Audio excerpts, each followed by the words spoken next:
Hi అండి, అందరూ ఎలా ఉన్నారు? సమ్మర్ స్టార్ట్ అయిపోయింది, కానీ ఈరోజు క్లైమేట్ అయితే అదిరిపోయిందండి. విపరీతమైన గాలి, తెలియకుండా వాన కూడా పడిపోతుంది. నోరు ఊరుకుంటుందా మరి? ఇంకా అసలు మా ముందే ఏదో ఒకటి ఇలా కడుపులో పడుతూనే ఉండాలి. నానా గడ్డిను మిరపకాయ బజ్జీ చేయాలని అయితే మా ఇంటికి వచ్చేసింది. సో అలాంటి మిరపకాయ బజ్జీ, యమ్మీ మిరపకాయ బజ్జీ ఎలా చేయాలో నాతో పాటు చూసింది వచ్చేసేయండి.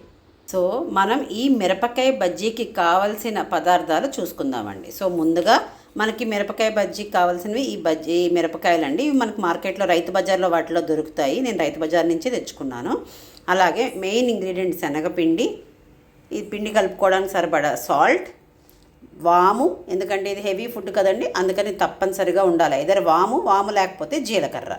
అలాగే దీనికి బేకింగ్ సోడా అండి, తినే సోడా అంటాం కదా, వంట సోడా, అది, అల్లం వెల్లుల్లి పేస్ట్, అలాగే మనకి అది ఫ్రై చేసుకోవడానికి బజ్జీలు వేసుకోవడానికి కావాల్సినంత ఆయిల్, అండ్ బజ్జీల్లోకి స్టఫ్ చేయడానికి అంటే ముందుగా మనం మిరపకాయల్లోకి స్టఫ్ చేసుకోవడానికి కొంచెం చింతపండు, జీలకర్ర పొడి, లైట్గా సాల్ట్, కారం, ఇది బ్లాక్ సాల్ట్ అండి. బ్లాక్ సాల్ట్ ఒకవేళ లేకపోతే ఆమ్చూర్ పౌడర్ అంటారు కదా, అది తీసుకున్నా పర్లేదు. ఇవన్నీ హెల్త్కి మంచివండి.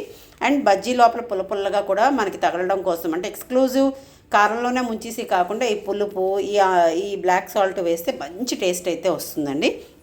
ఇవేనండి బేసిక్ ఇంగ్రీడియంట్స్.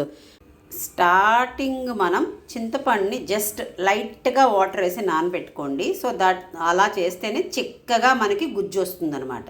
సో ఆ తర్వాత అంటే చింతపండు నానే లోపల మనం స్టవ్ మీద ఆయిల్, మనకి డీప్ అంటే ఫ్రై చేసుకోవడానికి సరిపడా ఆయిల్ని వేసుకొని కొంచెం మీడియం ఫ్లేమ్లో నూనె కాగించుకోవాలండి. చక్కగా కొంచెం వాటరే వేసాను కాబట్టి మీకు చూస్తే అర్థమైపోతుందండి. చక్కగా ఇలా గుజ్జులాగా చేసుకోవాలి.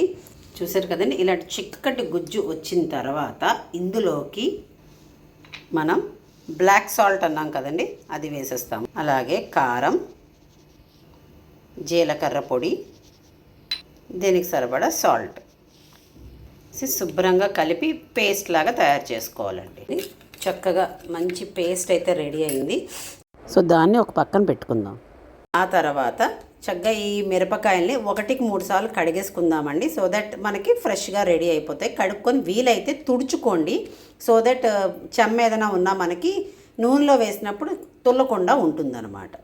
సో ఇప్పుడు మనం ఏం చేయాలంటే ఈ మిరపకాయకి జస్ట్ ఈ కార్నర్ ఇక్కడ వరకు సరిపోతుందండి. ప్రతి మిరపకాయకి ఈ కార్నర్ కట్ చేసేసుకుంటే మనకి బాగుంటుందండి. సో ఇలాగా నేను ప్రతి మిరపకాయని కార్నర్ కట్ చేసేసుకుంటాను. చూసారుగా అన్నీ ముందు కార్నర్లు కట్ చేసుకున్నానండి. ఆ తర్వాత ఇట్లా మజ్జికి చీర్చుకొని, చూసారుగా ఇలా మజ్జికి చీర్చుకున్న తర్వాత ఏమైనా గింజల్లాగా మిరపకాయ గింజల్లాగా ఉంటే లైట్గా చేత్తో తీసేసేయండి. ఆల్మోస్ట్ వీటికి దేనికి లేవండి. చూసారుగా చక్కగా అన్ని గంటు పెట్టేసుకున్నాను. నాకు అక్కడ కనిపించిన 1-2 గింజలు ఏమైనా ఉంటే మాత్రం నేను రిమూవ్ చేసేసానండి. ఆ తర్వాత అలాగా అన్నీ కట్ చేసుకున్న తర్వాత ఒక్కొక్కటి తీసుకొని ఇప్పుడు ఇందాకలో మనం చూసారా చింతపండు గుజ్జులోని ఈ బ్లాక్ సాల్ట్, నార్మల్ సాల్ట్, కారం, జీలకర్ర పొడి వేసాం కదండి. ఆ పేస్ట్ని మనం ఈ మిరపకాయలోకి జస్ట్ ఐదర్ ఆ స్పూన్ తోటైనా ఇట్లా కొంచెం లైట్ ఫిల్లింగ్ అయినా చేయండి. ఇలా వేలుతో చేసినా పర్వాలేదు, బట్ జస్ట్ ఇలా ఫిల్ చేయాలి. ఇదివరకు నేను చేసేదాన్ని కానీ మిరపకాయ బజ్జీ అసలు ఇది ఉండేది కాదు. ఏదో ఇలా మిరపకాయలు తేవడం, కట్ చేయడం, నెక్స్ట్ శనగపిండిలో చేసేయడం, ముంచడం, వేసేయడం. ఏదో తేడా, బండి మీద బజ్జీలా లేదు అని అనుకునేవాళ్ళం. ఆ తర్వాత తెలిసిన సీక్రెట్ ఏంటంటే ఇది మెయిన్ అటండి. ఎందుకంటే లైట్గా పులుపు తగులుతూ ఇలాగా ఉంటే చాలా బాగుంటుందట, అందుకోసం ఇదనమాట. సో దీన్ని ఈ లోపలలోకి బాడీలోకి వేలుతోటైనా కానీ స్పూన్తో కానీ మీ ఇష్టం అండి. ఇట్లా జస్ట్ ఒక లైన్ పెట్టి మనం ఇలాగా చేసుకోవడమే. చూసారు కదండి, ఈ మిరపకాయలోకి నేను వేలుతోటి ఇట్లాగా ఒకసారి ఇదంతా పట్టేటట్టు ఇట్లాగా పెట్టుకున్నాను, పోసుకున్నాను. సో దట్ మిరపకాయ అంతటికి చక్కగా పులుపు, ఉప్పు, కారం అన్నీ తగులుతాయండి. ఇలాగా 1 by 1 ఇదిగోటండి ఫైనల్గా వాటిలో మధ్యలో కూరేను. ఇలా బయటకు వచ్చిందని ఏం అనుకోవద్దు, ఇంతే. బయటకు నుంచి అంటే పులుపు, ఉప్పు మొత్తం తగలాలని లోపలికి మీరు బాగా కూరుకున్నా పర్వాలేదు. ఇట్లా మొత్తం కూరుకున్నాను, బట్ బయట కొంచెం ఉంటే ఎంత పిస్తా మిగిలిపోయింది, జస్ట్ అలా లైట్గా రాసేసానండి. సో ఇప్పుడు నెక్స్ట్ బజ్జీల పిండి కలుపుకుందాం. సో బజ్జీల పిండి కోసం నేనైతే చక్కగా ఇలా ఒక పెద్ద బౌల్ తీసుకున్నానండి. ఇందులోకి మనం శనగపిండి, దీనికి వరిపిండి ఏం అవసరం లేదండి. అలాగే తినే సోడా చిన్న పెసరు, ఈ బజ్జీ కొంచెం పొంగితే బాగుంటుంది కదండి, అందుకని తినే సోడా, రుచికి తగ్గ సాల్ట్, వాము పౌడర్ వాము ఉంది కదండి, వాముని కొంచెం ఇలా ఇలా చిదిపి వేసుకుంటే చక్కగా కడుపుకి బాగుంటుందండి. వాము తర్వాత అల్లం వెల్లుల్లి పేస్ట్, ఆ తర్వాత చక్కగా చేతికి సత్తుపూర్వ ఇవన్నీ కలిసేటట్టు శుభ్రంగా కలుపుకోవాలండి. కొంచెం కొంచెం వాటర్ వేసి ఒకసారి దబాల్మని వేసేకండి, కొంచెం కొంచెం వాటర్ వేసుకుంటూ బజ్జీల కన్సిస్టెన్సీకి వచ్చేలాగా మనం పిండి కలుపుకోవాలండి. చూసారుగా, నేనైతే చేతితోటే శుభ్రంగా అట్లా కలుపుకొని అలా మొత్తం ఎక్కడ ఉండలు లేకుండా చేశానండి. చాలామంది చేతితో కలపడం ఇష్టం లేకుండా విస్కార్ కానీ, బ్లెండర్స్ కానీ, ఎగ్ బీటర్స్తో కానీ ఏదో రకంగా అలా కన్సిస్టెన్సీలో కలుపుకోవాలి. ఆ కన్సిస్టెన్సీ ఎలా రావాలి అంటే, మన వేలు ముంచితే ఆ వేలుకి ఎంత పట్టిందో ఆ మిరపకాయ చుట్టూ కూడా బాడీకి అంతే పడుతుందండి. అదే ట్రిక్. బాగా ఎక్స్పర్ట్స్ అయితే కనుక ఇదే బౌల్లో మనం చక్కగా మిరపకాయని ముంచేసుకొని వేసేసుకోవచ్చండి. బిగినర్స్ అనుకోండి, ఈ పిండిని ఇలాంటి గ్లాస్లో చక్కగా ఇక్కడ వరకు వచ్చే వరకు వేసుకొని మనం మిరపకాయని ఇట్లా ముంచితే, ఇప్పుడు నా వేలు మీకు చూపించితే ఎంతైతే పడుతుందో గ్లాస్లో వేసుకున్నా కూడా మిరపకాయకి అంతే పడుతుంది కదండి. సులువు అనమాట. మీకు 2 విధాలా కావాలంటే చూపిస్తాను. చూసారు కదండి, నేను కొంచెం గ్లాస్లోకి తీసుకున్నాను, కొంచెం బౌల్లోకి ఉంచాను. ఈలోగా మనం చూసుకుంటే గనక చక్కగా నూనె అయితే కాగిపోయిందండి. నూనె కాగిపోగానే ఫస్ట్ ఎప్పుడు టిప్ ఏంటంటే సిమ్ చేసుకోవాలి. సిమ్ చేసుకున్న తర్వాత నెక్స్ట్ మనం మిరపకాయని తీసుకుంటున్నానండి. చూడండి ఎగ్జాంపుల్, చక్కగా ఇట్లా ముంచాను, ఇట్లా తీసాను, అంతేనండి. ఓహో, నా నోరే ఊరిపోతుందండి.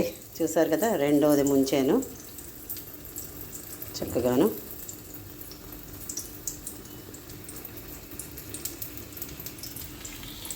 ఇందులో వేసాను. మీకు ఇందులో కూడా ఇట్లా ముంచితే ఓకే, లేదంటే ఇట్లా మనం అంటే అలవాటు అయిపోయిన వాళ్ళకైతే ఎలాగైనా చేసుకోవచ్చండి. చూసారుగా, చక్కగా బజ్జీకి పట్టింది ఇలా వేసుకోవడం. దీనికి ఎక్కువ ఏం వేసేసుకోవద్దండి, 3-4 ట్రిప్పుకి సరిపోతుంది, వేసుకుంటే సరిపోతుంది అనమాట. ఆ వెంటనే మీడియం ఫ్లేమ్లోకి మార్చుకోండి. సో మీడియం ఫ్లేమ్లో minimum 1/2 minute to 30 seconds to 45 seconds అయితే అట్లా ఉంచాలండి. 1/2 మినిట్, మోర్ దాన్ 1/2 మినిట్ మనం మీడియం ఫ్లేమ్లో అయ్యి ఆ మిరపకాయ పైకి తేలిన తర్వాత హై ఫ్లేమ్లో పెట్టుకోవాలన్నమాట.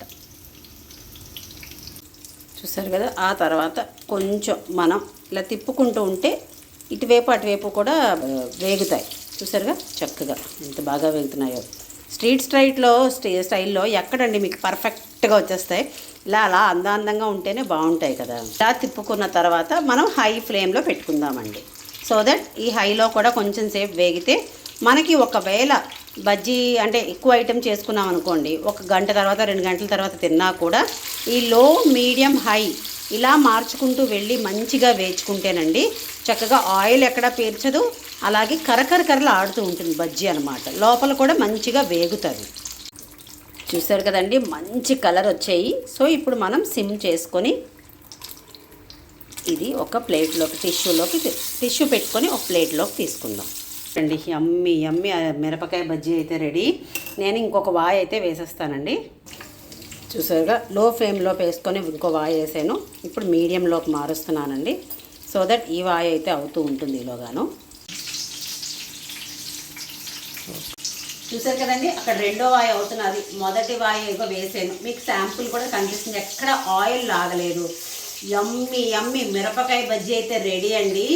మంచి వెదర్ ఈరోజు ఏంటో అనుకోకుండా నాకు సహకరించింది. వెదర్ చల్లగా ఉంది, వేడి మిరపకాయ బజ్జీ. మరి ఈ వీడియో కనుక మీకు నచ్చితే please do like, share and subscribe to ultimate Usha. ఉంటానండి, బాయ్.